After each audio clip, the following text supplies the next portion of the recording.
მწვერვალ თეთრმუნდიდან ცეცხლის სახით კოშკში არველი ანგელოზი შემოდიოდა. კოშკში მყოფნი ლოცვას ეწყებდნენ.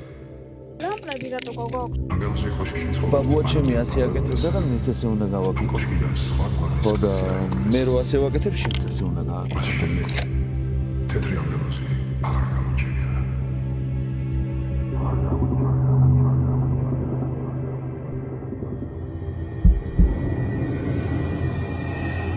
ასე გადმოიცემო და ტრადიციებს შენი წინაპრები რო პატივს სცემდნენ, ჩვენც ვალდებულები ვართ, რომ მათ ნაკვალევს პატივი ვცემს.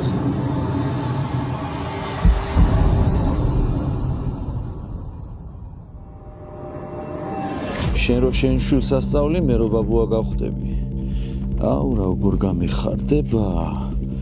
ერე შენც რო ჩემ გზაზე დადგები და ბაბუას გზაზე დადგები, შენც გაგიხარდება. ეს წინაპრებიდან მოდის.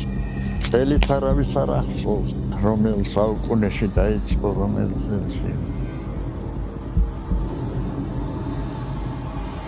უხსოვარ დროიდან მოდის ეს ამბავი და მიცვალებულების ხსენების ამბავია.